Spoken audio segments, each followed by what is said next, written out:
محض 42 کلومیٹر طویل ایک پٹی جس کا 1/3 حصہ 12 کلومیٹر چوڑا ہے اور بقایا 2/3 صرف 5 کلومیٹر چوڑا، 3 اطراف کنکریٹ کی اونچی دیواریں، خاردار تاروں والے گنے چنے گیٹ اور ان کے سامنے ٹینکوں، توپوں، مشین گنوں سے مسلح پہرے دار، چوتھی سمت سمندر جس میں ان قیدیوں کو کشتی چلانے کی اجازت بھی نہیں، گن بوٹس، گارڈز ہمہ وقت موجود، آسمان پر 24 گھنٹے ڈرونز اور جنگی طیاروں کے ذریعے نگرانی۔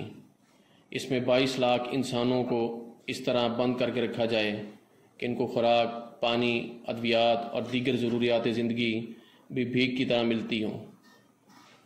پھر بھی ترقی یافتہ دنیا یہ قید خانہ بنانے والوں کو معصوم اور اس پنجرے سے نکلنے کی کوشش کرنے والوں کو دہشت گرد کہتی ہے اور خود کو مہذب کہلاتی ہے۔ جی ہاں، میں بات کر رہا ہوں فلسطین کی۔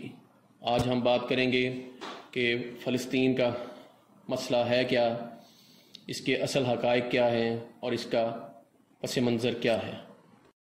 برطانوی مینڈیٹ میں آنے سے پہلے فلسطین سلطنت عثمانیہ کا حصہ تھا۔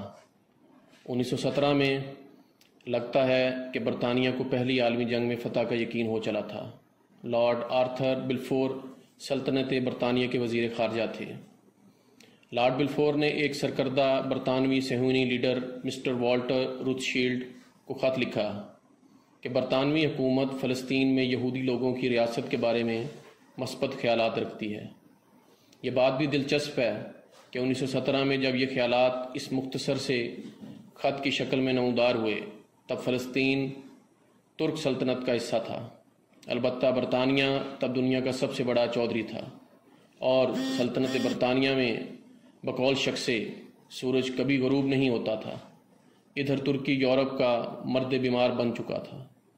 اس خط میں سلطنت برطانیہ کا حد سے بڑھا ہوا اعتماد بھی جھلکتا ہے۔ خط کے آخر میں یہ بھی تحریر تھا کہ اس بات کا خیال رکھا جائے گا کہ یہ غیر آباد یہودی مذہبی اور سول حقوق متاثر نہ ہو سکیں۔ ناظرین، یہاں یہ ضروری ہے کہ یہودی اور صہیونی کا فرق واضح کر دیا جائے۔ 1917 میں فلسطین میں مختلف مذاہب کے پیروکاروں کی آبادی کا تناسب بھی بتا دیا جائے تاکہ یہ سمجھنے میں آسانی ہو کہ فلسطینی کتنی بڑی تاریخی ستم ظریفی کا شکار ہوئے ہیں۔ صہیونی تحریک 19ویں صدی کے اواخر میں یورپ میں شروع ہوئی۔ یہ لوگ انتہا پسند یہودی تھے جو اپنی علیحدہ ریاست بنانا چاہتے تھے جہاں دوسرے مذاہب کے لوگ ان کے شریک نہ ہوں۔ یہ بات بھی مد نظر رہے کہ ہر یہودی صہیونی نہیں ہوتا۔ فلسطین میں صدیوں سے 3 ادیان سماویہ یعنی اسلام، عیسائیت اور یہودیت کے پیروکار مکمل امن و آشتی کی فضا میں رہ رہے تھے۔ یہ مقدس سرزمین تینوں مذاہب کے لیے بے حد اہم ہے۔ خلیفہ دوم سیدنا عمر فاروق نے یروشلم فتح کیا، گو کہ مسلمانوں کا قبلہ اول یہاں تھا، لیکن فتح کے وقت نماز پڑھنے کے لیے مناسب جگہ نہیں تھی۔ عیسائیوں نے پیشکش کی کہ ہمارے کلیسا میں نماز ادا کر لیں۔ خلیفہ راشد نے یہ کہہ کر معذرت کر لی کہ اگر میں کلیسا میں نماز پڑھی تو دوسرے مسلمان بھی میری پیروی کریں گے اور آہستہ آہستہ آپ کی جائے عبادت آپ کے پاس نہیں رہے گی۔ خلفائے راشدین کی فراست اور رواداری کی مثال کے طور پر یہ واقعہ اسلامی تاریخ کا اہم جز بن چکا ہے۔ 1917 میں فلسطین میں یہودی ٹوٹل آبادی کا 7% تھے، عیسائی 10.5% جبکہ مسلمان 82% تھے۔ شروع میں صہیونی تحریک یورپ میں مقبولیت حاصل نہ کر سکی، بوجہ یورپ کے لوگ یہودیوں سے نفرت کرتے تھے۔ اس کے برعکس یہودی سلطنت عثمانیہ میں عمومی طور پر اور فلسطین میں خاص طور پر معزز شہریوں کی طرح رہ رہے تھے۔ دوسری عالمی جنگ میں جب ہٹلر نے یہودی آبادی پر ظلم ڈھائے تو برطانیہ اور اس کے اتحادی ممالک میں یہودیوں کے لیے رحم کا جذبہ اجاگر ہوا۔ شاہ فیصل مرحوم فرمایا کرتے تھے کہ یہودیوں پر ستم جرمنوں نے ڈھائے مگر قیمت عربوں کو ادا کرنا پڑی۔ ناظرین، نومبر 1947 میں اقوام متحدہ کی جنرل اسمبلی نے فلسطین کی پارٹیشن یعنی تقسیم کی قرارداد پاس کی۔ اس ریزولوشن کے مطابق فلسطین میں عرب اور یہودی ریاستوں کے قیام کے ساتھ ساتھ یروشلم کے شہر کے لیے انٹرنیشنل کنٹرول کا منصوبہ بھی شامل تھا۔ عربوں نے یہ قرارداد رد کر دی، جبکہ فلسطین کے یہودیوں نے اسے قبول کر لیا، اور اب تک فلسطین میں یہودیوں کی تعداد خاصی بڑھ چکی تھی۔ برطانوی مینڈیٹ کے دوران بہت سے نوارد یہودی فلسطین میں آباد ہو چکے تھے۔ 1948 میں اسرائیل بنا تو عرب ممالک کے ساتھ جنگ ہوئی۔ عرب لیڈر کہا کرتے تھے کہ اسرائیل بنا تو ہم اسے اٹھا کر سمندر میں پھینک دیں گے۔ جنگ میں عربوں کو شکست ہوئی۔ بچھڑے ہوئے صہیونی جتھے عرب آبادیوں پر حملہ کرنے لگے۔ آدھے فلسطینی گاؤں صفحہ ہستی سے مٹا دیے گئے۔ ایک اسرائیلی تاریخ دان بینی مورس کے مطابق 34 جگہ عربوں کا قتل عام ہوا۔ بے شمار فلسطینی عرب اپنا وطن چھوڑنے پر مجبور ہوئے۔ فلسطینی مہاجرین کی ٹوٹل تعداد 60 لاکھ سے زائد ہے۔ ان کی بڑی تعداد آج بھی بیرون دمشق اور عمان کے پاس بدحالی میں رہ رہی ہے۔ مجھے آج عظیم قائد محمد علی جناح کی فہم و فراست اور دور بینی کا پھر سے خیال آ رہا ہے۔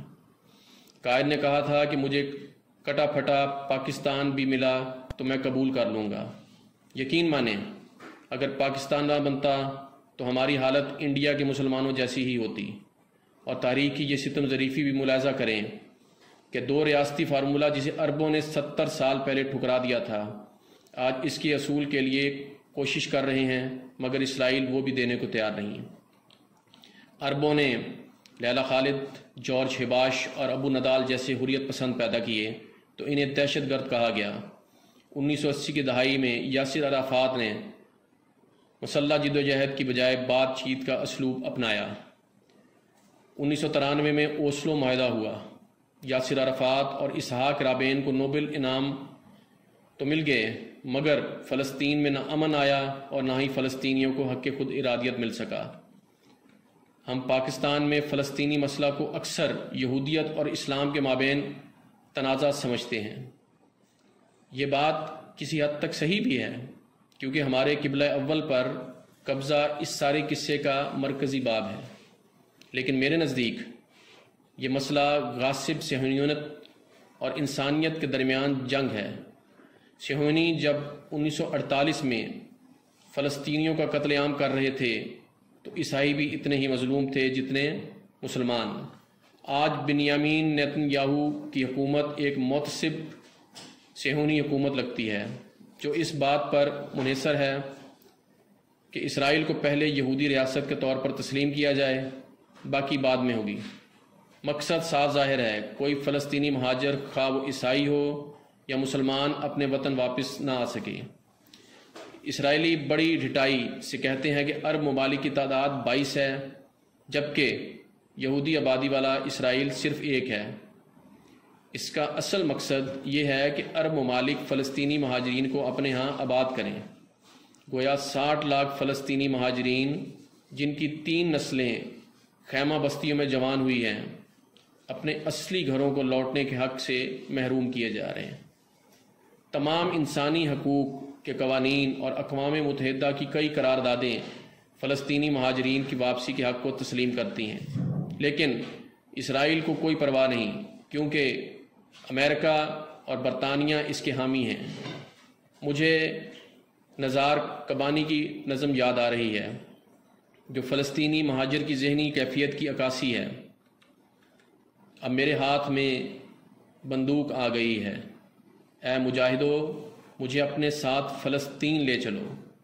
میں اپنی کھوئی ہوئی سائیکل تلاش کروں گا، میں اپنے محلے کے دوستوں کے ساتھ کھیلوں گا۔ اے مجاہدو مجھے اپنے ساتھ فلسطین لے چلو۔ ناظرین، جتنے فلسطینی آج ایسٹ بینک یعنی دریائے اردن کے بائیں کنارے رہ رہے ہیں، ان سے کہیں زیادہ پوری دنیا میں در بدر پھر رہے ہیں۔ لارڈ بلفور نے یہ مختصر مگر ظالم خط 2 نومبر 1917 کے دن لکھا تھا۔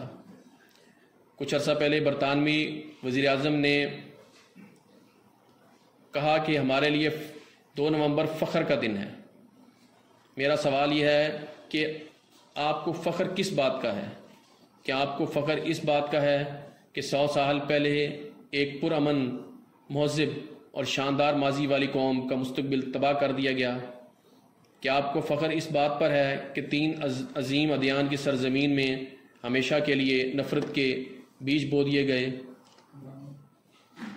تو ناظرین، تاریخ فلسطین کی طرف اگر ہم نظر دوڑائیں تو ہمیں وہاں پر خون ہی خون نظر آتا ہے، ایسا خون جو آج تک جاری ہے اور جو نہ جانے کب تک جاری رہے گا۔